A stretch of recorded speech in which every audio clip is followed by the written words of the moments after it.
నమస్కారం. మీ పేరు సార్? నా పేరు అలీ. ఎక్కడ ఉంటారు సార్? బోరాబండ సైడ్ 3లో ఉంటారు. సార్ ఇప్పుడు జిహెచ్ఎంసీ ఎలక్షన్స్ వస్తున్నాయి కదా, మీ ఏరియా డెవలప్మెంట్ ఎలా ఉంది, ఏమేమి సమస్యలు ఉన్నాయి? లాస్ట్ కాంగ్రెస్ వచ్చినప్పటి నుంచి కరెంట్ షార్టేజెస్ ఇష్యూస్ ఎక్కువ అయిపోయినాయి. రెగ్యులర్గా కరెంట్ వెళ్తుంది. డ్రైనేజ్ సిస్టమ్ బాగాలేదు. ఎప్పుడు చూసినా బోరాబండ సైడ్ 3 ఏరియాలో రోడ్ల మీద ఎప్పుడు నీళ్లు పారుతూనే ఉంటాయి, డ్రైనేజ్ వాటర్.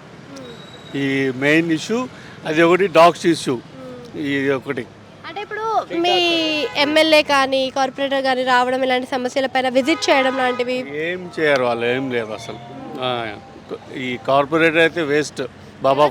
బాబా ఫసీద్దీన్ వేస్ట్. అతను పబ్లిక్ మీద పడి దోచుకుంటున్నాడు.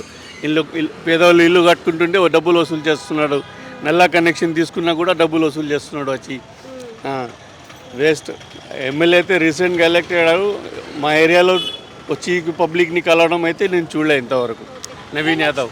జిహెచ్ఎంసీలో ఎవరు వస్తారంటారు మరి? బాబా ఫసదుద్దీన్ బీఆర్ఎస్ వస్తుంది. ఎందుకు బీఆర్ఎస్? బీఆర్ఎస్ ఉన్నప్పుడు కొంచెం బాగా వాళ్ళు పోలీసింగ్ పెట్రోలింగ్ బాగుండేది. ఎలక్ట్రిసిటీ ఇష్యూస్ ఉండేవి కాదు. వాటర్ సప్లై బాగుండేది. టార్గెట్ డ్రింకింగ్ వాటర్, రోడ్స్ కొంచెం క్లీన్గా ఉండేవి. రెగ్యులర్గా వాళ్ళు ఫాలోఅప్ చేసేవాళ్ళు. ఇప్పుడు లేదు అది.